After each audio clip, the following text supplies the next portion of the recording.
Selamat pagi, shalom semuanya. Shalom. Ya, saya berdoa supaya kita semua dalam keadaan yang baik. Atau mungkin memang keadaan kita tidak baik-baik saja, tapi biarlah melalui firman Tuhan yang akan kita renungkan hari ini, kita dikuatkan dan kita menemukan jalan keluar dari setiap problem yang mungkin sedang kita hadapi. Dan biarlah Tuhan sumber kehidupan daripada kita semua itu yang menguatkan kita. Amin. Kita akan merenungkan bagian firman Tuhan pada pagi hari ini dari Yohanes pasal 6 ayat 25 sampai dengan ayat yang ke-51. Cuma karena ayat ini cukup panjang, nanti Bapak Ibu Saudara silakan membacanya di rumah untuk melihat lebih detail. Saya akan membaca bagian ini yang akan menjadi penekanan bagi saya di dalam menyampaikan firman Tuhan hari ini. Yohanes pasal 6 ayat 25 sampai dengan ayat 51. Ketika orang banyak menemukan Yesus di seberang laut itu, mereka berkata kepadanya, "Rabi, bila mana engkau tiba di sini?" Yesus menjawab mereka, "Aku berkata kepadamu, sesungguhnya kamu mencari aku bukan karena kamu telah melihat tanda-tanda, melainkan karena kamu telah makan roti itu dan kamu kenyang. Bekerjalah bukan untuk makanan yang akan binasa, melainkan untuk makanan yang bertahan sampai kepada hidup yang kekal, yang akan diberikan anak manusia kepadamu. Sebab dialah yang disahkan oleh Bapa dengan materainya." Ayat 30, maka kata mereka kepadanya, "Tanda apakah yang kau perbuat supaya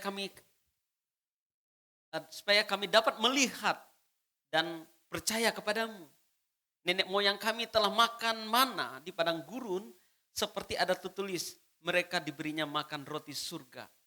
Maka kata Yesus kepada mereka, "Aku berkata kepadamu, sesungguhnya bukan Musa yang memberikan roti dari surga, melainkan Bapakku yang memberikan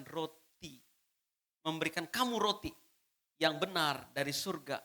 Karena roti yang dari Allah ialah roti turun dari surga dan yang memberi hidup kepada dunia." Ayat 41, maka bersungut-sungutlah orang Yahudi tentang dia, karena ia telah mengatakan, "Akulah roti yang turun dari surga." Kata mereka, "Bukankah ia ini anak Yusuf yang ibu bapaknya kita kenal? Bagaimana dia dapat berkata, 'Aku telah turun dari surga'?" Jawab Yesus kepada mereka, "Jangan kamu bersungut-sungut."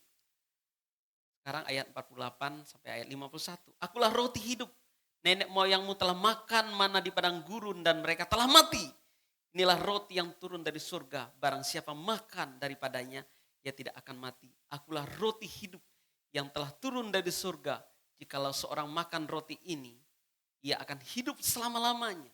Dan roti yang kuberikan itu ialah dagingku yang akan kuberikan untuk hidup dunia." Demikian jauh pembacaan firman Tuhan kita pada pagi hari ini. Tema kita hari ini adalah sumber kehidupan. Bapak Ibu Saudara, yang lagi heboh beberapa waktu belakangan ini, sebulanan ini ya, adalah tentang ini ya, Olimpiade Paris. Ya, mungkin ada yang ngikutin beritanya, ada yang enggak gitu ya. Apa yang heboh di sana? Jadi di dalam penyelenggaraannya banyak sekali skandal yang terjadi ya, mulai dari eh, tenaga-tenaga pekerja yang mempersiapkan ini diindikasikan tidak dibayar dengan sesuai begitu ya, sehingga banyak orang itu dipekerjakan seperti kerja paksa, eh, tapi mereka tidak dibayarkan dengan yang wajar begitu ya. Ada juga sungai yang sangat tercemar menjadi venue utama untuk penyelenggaraan waktu itu, pembukaan, dan untuk renang. Wah, padahal ini sungai sudah puluhan tahun nggak pernah dipakai begitu ya. Karena tercemar, nggak boleh ada orang berenang untuk kegiatan ini. eh, Akhirnya berenang. Jadi orang berbondong-bondong ya untuk menambah sungai ini menjadi tercemar supaya acara ini diboikot. Dan yang paling heboh mungkin Bapak Ibu tahu adalah ini. Ya, di dalam grand opening acara ini, acara yang ditonton oleh seluruh dunia. Karena Olimpiade ini adalah olahraga untuk seluruh dunia. Di dalam grand openingnya ada ini. Parodi The Last Supper. Tahu The Last Supper? Parodi perjamuan terakhir.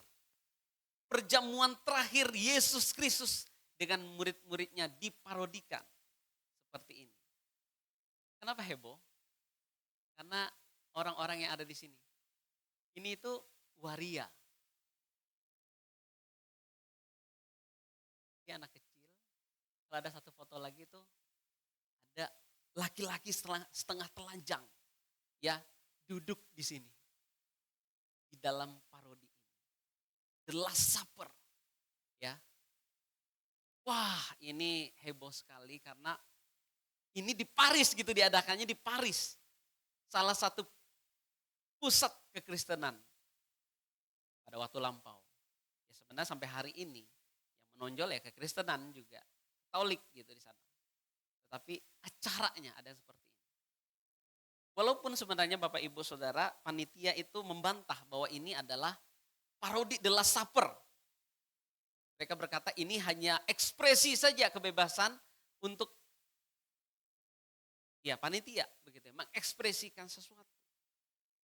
Tapi orang tahu bahwa ini adalah parodi dan itu untuk ejekan pada orang Kristen. Ini bukan untuk menampilkan kekristenan, bukan untuk mempromosikan kekristenan, tapi untuk mengejek kekristenan. Ya, Prancis memang dikenal sebagai negara sekuler, Bapak Ibu Saudara. Oh, ngomong-ngomong ini sebenarnya parodi ini sebenarnya udah sering dibuat gitu ya. Ya, bukan hanya dalam acara itu. Jadi ada orang membuat parodi yang sakral ini dibuat sedemikian rupa seperti ini dan seperti ini. Mengerikan ya. Prancis adalah negara sekuler dan mereka di sana menjunjung tinggi hak kebebasan orang berbicara, berekspresi. Di sana orang bebas mau melakukan apa saja agar asal tidak merugikan orang lain. LGBT sangat ditampilkan di dalam acara itu, ya sehingga mereka harus diterima oleh khalayak ramai, ya oleh semua masyarakat. Kehadiran LGBT harus diterima, makanya itu mereka terus mempromosikan. Sebenarnya orang dalam hidup seperti itu, ya mungkin urusan mereka. Tetapi ketika memparodikan sesuatu yang menyangkut iman seseorang atau orang lain atau agama lain, itu bukan lagi bagian daripada kebebasan dalam berekspresi. Itu bagian dari penghinaan dan lain sebagainya. Momen pengorbanan Yesus ini diejek sedemikian rupa seolah ini hanya sebuah lelucon. Ini sebuah lawakan begitu ya. Diejek sedemikian rupa. Tetapi apakah orang Kristen harus marah Bapak Ibu? Enggak harus. Karena apa? Sejak Yesus ada di dunia ini, dia udah terbiasa dengan semua ejekan itu. Ya. Bahkan dalam bacaan kita hari ini pun ada ejekan kepada Yesus. Ya. Tetapi kita bisa belajar dari kejadian ini bahwa ternyata di dunia ini tidak semua orang melihat Yesus sama seperti cara kita melihat.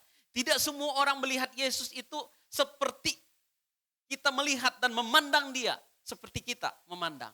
Menganggap dia Tuhan seperti kita menganggap dia Tuhan. Tidak semuanya. Banyak orang melihat Yesus itu hanya manusia biasa. Ada yang menganggap dia adalah penipu. Ada yang menganggap dia adalah seorang pembohong. Ya, orang Yahudi sampai hari ini tidak terima Yesus. Ya, kebanyakan dari mereka enggak percaya bahwa Yesus itu adalah juru selamat, Mesias yang dijanjikan. Karena itu mereka masih menantikan kedatangan Sang Mesias itu.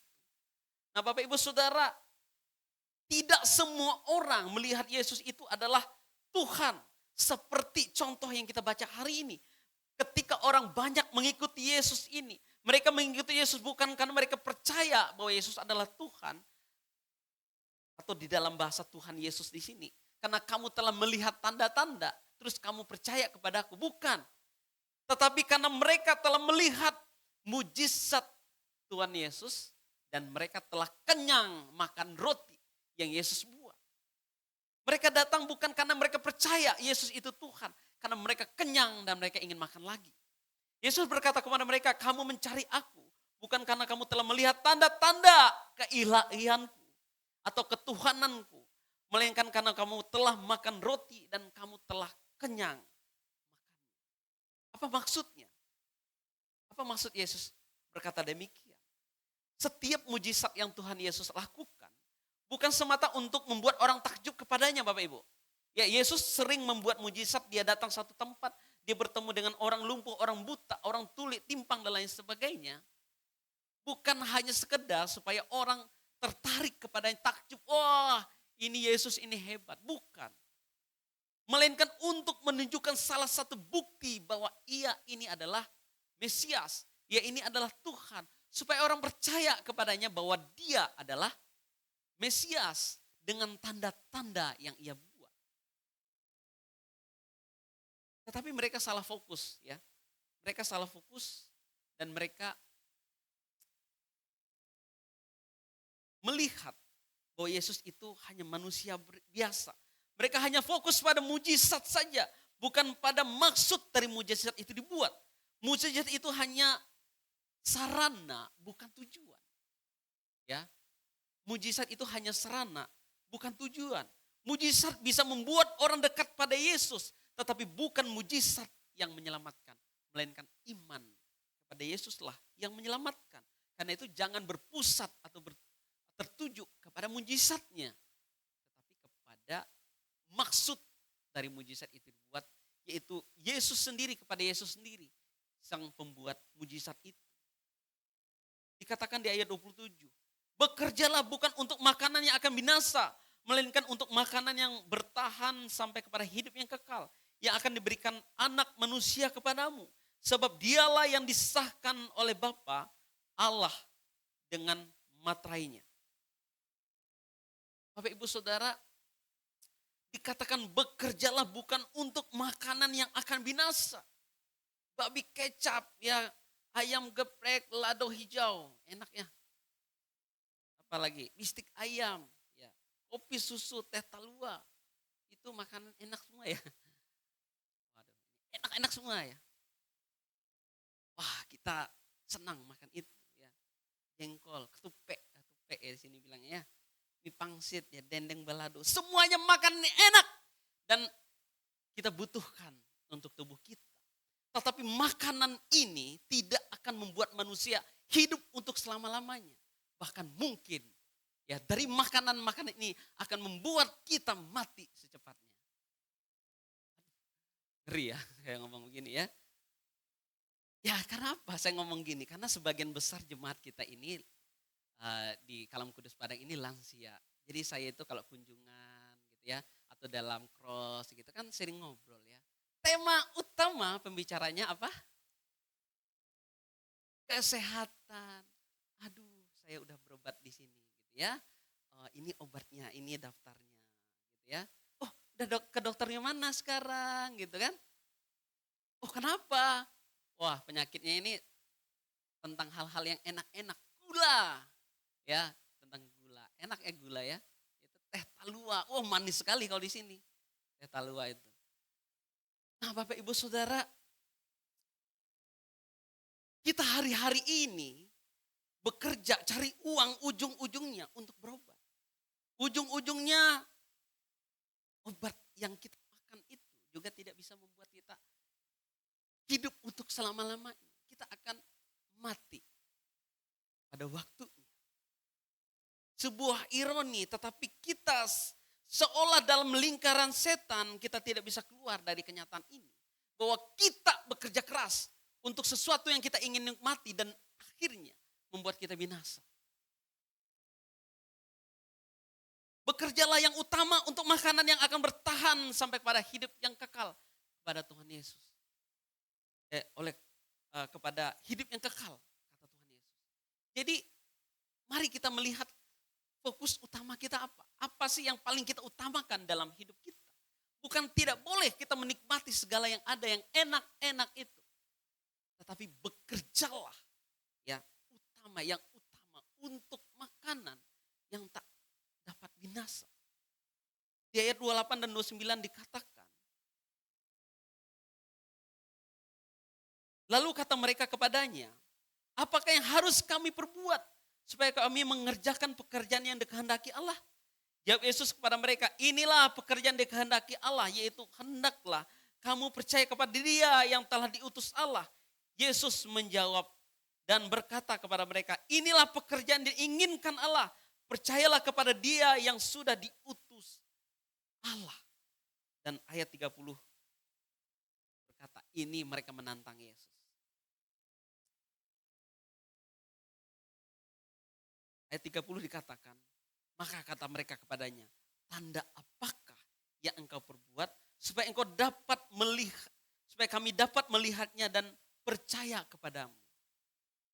Sebelumnya Yesus berkata bahwa hendaklah kamu percaya kepada Dia yang telah diutus Allah. Terus mereka jawab, tanda apakah yang engkau perbuat supaya kami dapat melihatnya dan percaya kepadamu?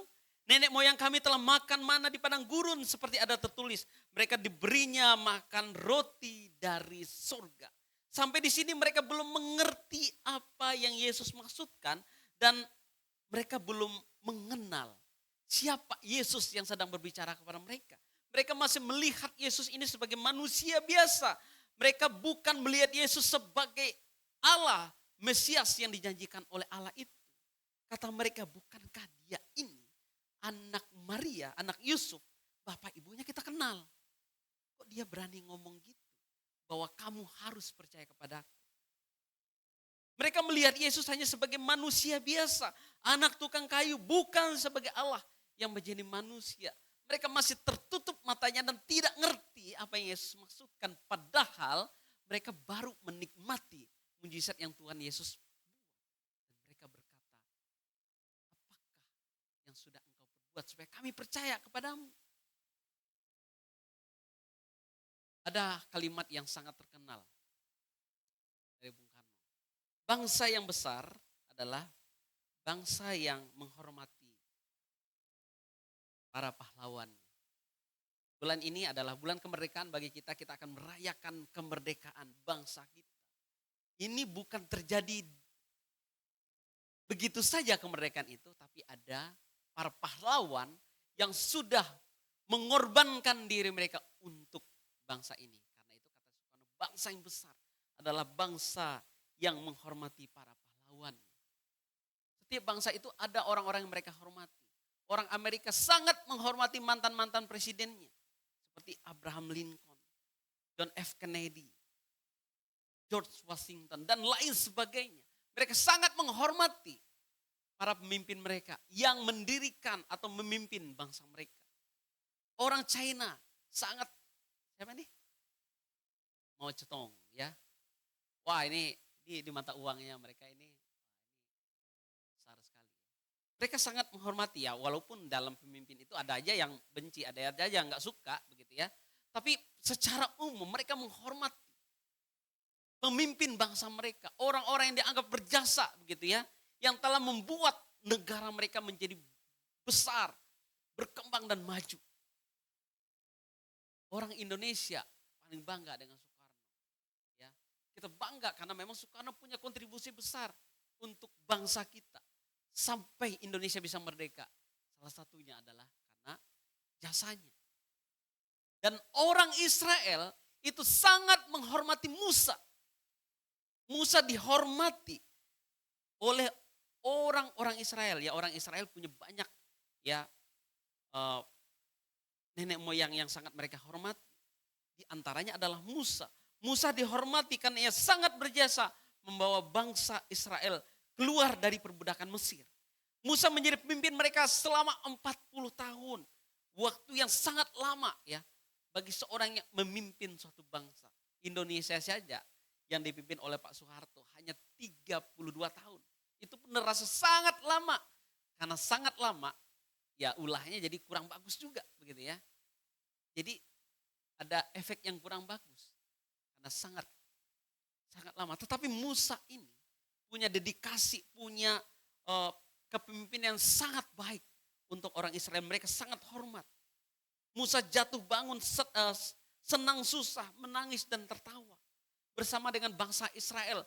Dia yang mengadu ya tentang kondisi bangsa Israel kepada Allah. Ia yang membela umat Allah kepada Allah. Saat mereka haus, Musa berdoa kepada Tuhan untuk berikan air. Mereka ada air. Saat mereka lapar, Tuhan memberikan mereka makan secara gratis 40 tahun. Tanpa mereka harus bekerja, tanpa harus cocok tanam. Tanpa mereka harus mengusahakan makanan itu. Makanan itu turun sendiri. Karena Tuhan yang mencukupkan. Ya, mereka melihat. Ini adalah usaha Musa. Pekerjaan Musa yang mereka melihat. Mereka sangat bangga, ini karena Musa. Mereka sangat bangga kepada Musa. Karena itu mereka menantang Tuhan Yesus dengan berkata, tanda apakah yang engkau perbuat supaya kami dapat melihatnya dan percaya kepadamu? Nenek moyang kami telah makan mana di padang gurun seperti ada tertulis. Mereka diberinya makan roti ya dari surga. Maksud mereka ngomong ini, Musa udah buat mujizat sedemikian rupa untuk nenek moyang kami. Apa yang bisa engkau perbuat supaya kami dapat percaya kepadamu? Apakah engkau lebih hebat dari Musa? Apakah engkau lebih berkuasa daripada Musa yang membuat mujizat itu? Ya, sekali lagi mereka salah fokus. Ya. Mereka sepertinya lupa kalau yang membuat mujizat itu adalah Tuhan. Allah, bukan Musa. Musa itu hanya alat. Ya, Musa itu tidak maha kuasa. Yang maha kuasa itu adalah Allah yang bisa membuat mereka makan setiap hari tanpa mereka bekerja. Karena roti itu adalah roti dari surga, bukan buatan Musa. Harusnya mereka berkata, Tuhanlah yang membuat, bukan Musa. Mereka lupa juga dan mereka buta karena baru beberapa saat. Sebelum mereka berbicara ini Bapak Ibu Saudara, mereka itu telah makan roti.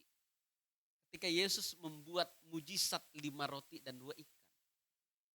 Di antaranya itu adalah orang-orang ini datang. Jadi ketika Yesus setelah membuat mujizat, Yesus pergi satu tempat dan mereka cari Yesus di mana. Terus akhirnya mereka cari, ternyata Yesus sudah ada di seberang. Dan mereka bertemu Yesus, mereka tanya, Tuhan, kapan engkau sampai di sini? Mereka cari lagi. Kenapa? Ingin dapat mujizat lagi. Tapi di sini mereka tanya, apa yang dapat engkau perbuat supaya kami percaya kepadamu? Ini mereka lupa dan mereka buta. Mereka baru makan dari apa yang Yesus sudah lakukan dan mereka masih bertanya apa yang bisa engkau perbuat supaya kami percaya. Mujizat yang Yesus lakukan ini disaksikan ribuan orang dan nikmati oleh ribuan orang. Bahkan lebih dari 10.000 orang menyaksikan itu dan mereka bertanya begitu. Ini sungguh sesuatu ironi, tetapi itulah kenyataannya. Ternyata orang yang menikmati mujizat-mujizat Tuhan belum tentu juga melihat bahwa itu adalah sesuatu daripada Tuhan. Kita mungkin sering Tuhan tolong, tapi kita enggak ngerasa bahwa itu adalah pertolongan Tuhan. Tuhan mungkin sudah banyak melakukan mujizat untuk hidup kita, tapi kita tidak merasa bahwa Tuhanlah yang melakukannya untuk hidup saya. Oh, itu karena dokter yang hebat, itu karena seorang ini yang hebat mendoakan saya. Dialah yang berkuasa. Ada hamba-hamba Tuhan, wah di viral di TV, menjadi favorit ingin didoakan. Seolah-olah yang menyembuhkan adalah dia. Kita lupa bahwa yang menyembuhkan itu adalah Tuhan. Mereka ini seolah-olah seperti seorang yang kaya yang baik hati. Ya, ada seorang kaya yang baik hati. Yang setiap hari memberikan makanan kepada pengemis yang lewat depan rumah. Dia orang kaya ini baik hati dan menyuruh pembantunya untuk memberikan makanan kepada pengemis. Setiap hari ketika dia lewat dikasih makan oleh pembantunya.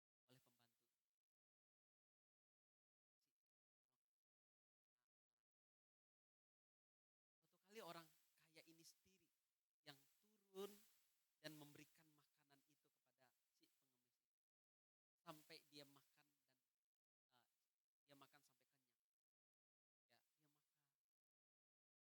dia kenyang, dia berkata, bantu Bapak lebih baik daripada Bapak. Dia kasih makanan pada saya setiap hari. Bapak baru sekali ngasih ke saya. Mana kira-kira perasaan sih orang kaya ini? Itu makanan aku yang kasih. Pembantu itu hanya alat. Aduh, ya. Ini orang banyak itu kayak gitu karakternya. Dia melihat Musa lebih besar daripada Allah yang membuat mujizat itu. Padahal Musa itu hanya alat. Ya, seperti pembantu yang di sini. Yesus dengan tegas menjawab mereka, bukan Musa yang membuat mujizat itu, melainkan Allah yang memberikan kamu roti dari surga. Karena roti yang dari Allah ialah roti yang turun dari surga dan yang memberi hidup kepada dunia. Ayat 35 dikatakan, kata Yesus kepada mereka, akulah roti hidup. Barang siapa datang kepadaku, ia tidak akan lapar lagi. Dan barang siapa percaya kepadaku, ia tidak akan haus lagi. Ayat 50. Inilah roti yang turun dari surga. Barang siapa makan daripadanya, ia tidak akan mati. Di sini Tuhan Yesus sedang mengalihkan fokus mereka, ya. Yang salah, yang berpikir tentang hal-hal jasmani saja, tentang makan dan minum saja, ke hal-hal rohani, hal-hal yang lebih utama, yaitu tentang makanan rohani, yaitu Yesus sendiri. Yesus ingin mengalihkan fokus mereka.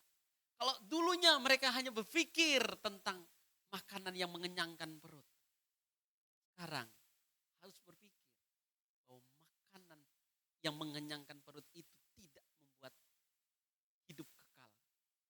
Tetapi Yesuslah yang membuat hidup. Kita bisa hidup untuk selama-lamanya. Hidup kekal bersama dengan Tuhan di surga. Fokusnya sekarang dialihkan. Fokus kepada Yesus sebagai sumber kehidupan. Sebab orang-orang yang terus mengikuti Yesus ini belum mengerti akan kehadiran Yesus di tengah-tengah mereka. Mereka hanya berpikir bahwa Yesus akan terus membuat mujizat bagi mereka, ya. Ketika mereka lapar, Yesus membuat mujizat dan mereka makan. Begitu terus. Bukan itu tujuan Yesus. Tujuan Yesus adalah supaya mereka mengenal Dia sebagai pemberi hidup itu. Dan mereka percaya kepadanya dengan sungguh-sungguh. Dia adalah Allah yang maha kuasa. Dia datang dari surga untuk memberikan hidup kepada manusia. Agar manusia tidak binasa, melainkan beroleh hidup yang kekal. Di ayat 36 dikatakan, tetapi aku berkata kepadamu, sungguh pun kamu telah melihat aku, kamu tidak percaya. Segala mujizat yang Yesus lakukan, menyembuhkan orang buta, orang tuli, orang timpang. Bahkan yang membangkitkan orang mati dan memberi makan ribuan orang. Hanya untuk satu tujuan. Yesus memang melakukan itu, mujizat itu. Tapi ada tujuan lain dari mujizat itu dilakukan. Yaitu supaya ya semua orang yang percaya kepadanya diselamatkan. Inilah fokus utamanya. Inilah tujuan utama Yesus melakukan mujizat. Yesus memberikan mujizat kepada manusia agar mereka percaya dan diselamatkan. Sebab tidak ada cara lain, tidak ada jalan lain agar manusia bisa diselamatkan kalau tidak melalui Yesus. Dikatakan di dalam Yohanes pasal 14 ayat 6, akulah jalan dan kebenaran dan hidup. Tidak ada seorang pun yang datang kepada Bapa kalau tidak melalui aku. Karena tidak ada cara lain. Karena tidak ada jalan lain untuk manusia bisa diselamatkan selain oleh Yesus Kristus. Karena itu dia harus menempuh jalan salib. Dia harus mati di atas kayu salib agar saudara dan saya yang harusnya binasa diselamatkan oleh Tuhan. Tidak ada jalan lain, tidak ada cara lain selain Yesus harus mengorbankan diri. Karena hanya Allah yang tidak berdosa yang jadi manusia yang dapat menyelamatkan, yang bisa menggantikan hukuman dosa manusia oleh manusia yang tak berdosa, yaitu oleh Yesus Kristus sendiri. Akulah roti hidup. Kalau kau memakan aku, kamu tidak akan binasa lagi. Kamu akan beroleh hidup yang kekal. Sebab inilah kehendakku di ayat 40. Sebab inilah kehendak Bapakku, yaitu supaya setiap orang yang melihat anak dan yang percaya kepadanya beroleh hidup yang kekal. Dan supaya aku membangkitkannya pada akhir zaman.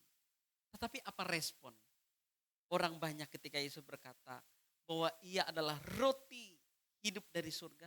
Dan bahwa setiap orang yang percaya kepadanya akan diselamatkan dan akan beroleh hidup yang kekal. Di ayat 60, coba Bapak Ibu lihat. Di ayat 60 ya, di Alkitabnya masing-masing. Apa dikatakan? Sesudah mendengar semuanya itu, banyak dari murid-murid Yesus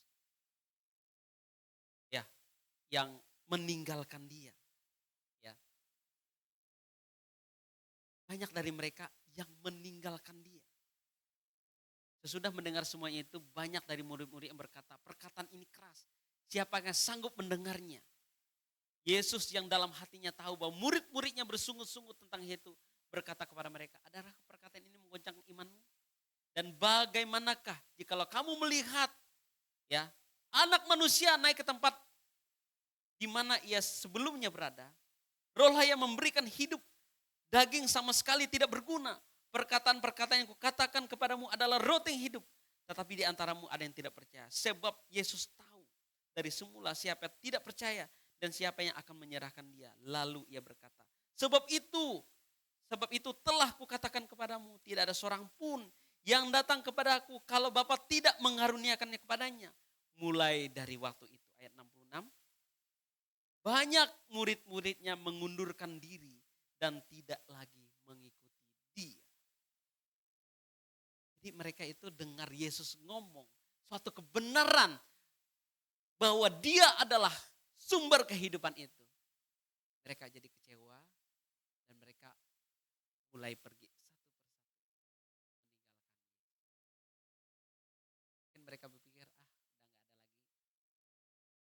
kesempatan kita untuk mendapatkan mujizat makan roti dengan kenyang. Karena kita disuruh makan dagingnya Yesus. Itu mereka ngomong gitu, bagaimana kita bisa makan daging Yesus?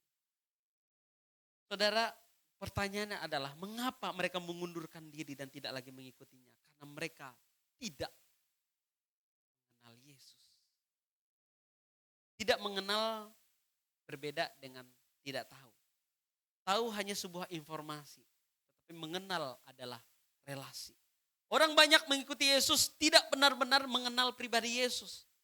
Mereka mungkin hanya tahu dan mendapat informasi bahwa Yesus itu bisa membuat mujizat dan mereka ikut. Banyak orang Kristen juga begitu. Ngikut saja. Dari dulu sampai sekarang ngikut saja. Gak benar-benar mau mengenal. Ya, gak tahu apa yang sebenarnya Yesus maksud. Kristen memang menjadi agama dengan penduduk terbesar di dunia. Dengan lebih dari 2 miliar manusia itu adalah mengidentifikasikan dirinya sebagai Kristen. Tetapi kemungkinan besar ya, sebagian besar itu tidak sungguh-sungguh mengenal Yesus. Hanya sedikit saja, seperti dari kumpulan orang banyak ini. Hanya sedikit saja yang benar-benar mengenal Yesus. Ya contohnya seperti di Perancis juga.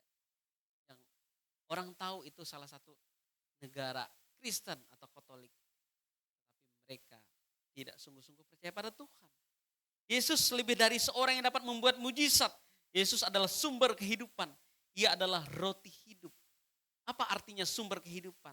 Tanpa Yesus kita akan binasa. Tanpa Yesus kita akan binasa untuk selama-lamanya. Tetapi karena pengorbanan Yesus, saudara saya akan diselamatkan. Tapi kalau kita tidak mengenal Tuhan Yesus,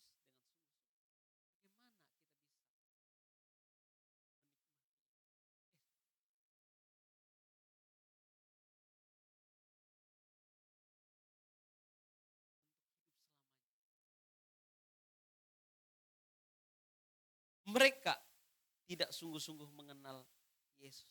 Karena itu mereka mulai meninggalkan Yesus. Mereka berpikir Yesus ini hanya manusia biasa. Yang kedua, kenapa mereka meninggalkan Yesus? Karena salah motivasi.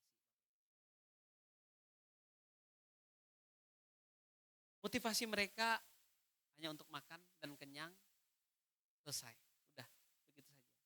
Mereka mencari Yesus karena mereka telah makan roti dan mereka telah kenyang karenanya. Padahal tujuan Yesus membuat mujizat agar mereka percaya dan diselamatkan. Motif dari sebuah tindakan sama pentingnya dari tindakan itu sendiri. Misalnya kalau kita ingin memberi bantuan kepada seorang. Memberi itu adalah sebuah hal yang sangat baik. Tetapi motif kita memberi itu sama baiknya dengan pemberian itu sendiri. Sama pentingnya. Para caleg ya, mereka ini suka memberi di waktu-waktu tertentu. Bukan karena mereka benar-benar peduli. Mungkin ada bagian kecil saja. Tetapi karena ada motivasi dalam memberi itu. Supaya mereka dipilihlah. Gitu ya. Jadi orang banyak yang mengikuti Yesus ini memiliki berbagai motivasi. Kebanyakan motivasinya salah.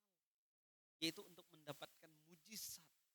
Bukan untuk mendapatkan apa yang membuat kita bertahan di gereja sampai hari ini. Apa motivasi kita? Untuk apa kita ada di gereja sampai dengan hari ini? Kita menyaksikan ada orang satu persatu mengundurkan diri. Yang dulunya pelayanan, sekarang mengundurkan diri. Mungkin apa yang diharapkannya kan lagi mundur dari gereja, meninggalkan imannya kepada Tuhan. Kenapa? Ya mereka yang bisa menjawab. Tapi mungkin ada salah motivasi. Ketika kita salah motivasi, mungkin suatu saat kita akan berkata, saya akan pelan-pelan menjauh dari Tuhan. Seperti orang banyak. Mulai dari waktu itu, banyak murid-muridnya mengundurkan diri dan tidak lagi mengikuti. Di sini ada kurang lebih ya, 100 sampai 130 orang beribadah dengan setia setiap minggu.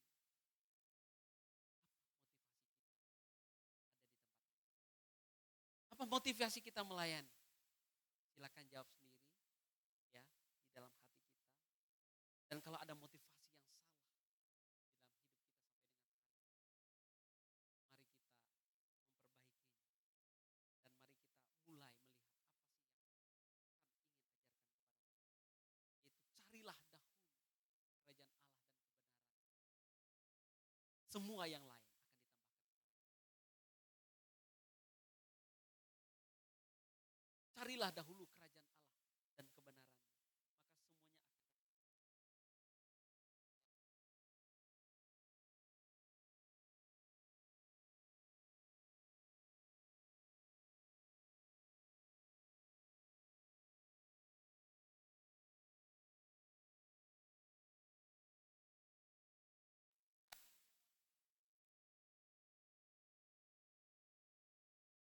Apa gunanya kita memiliki seluruh isi dunia ini kalau kita kehilangan nyawa kita?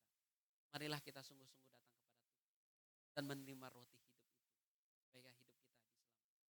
Tuhan Yesus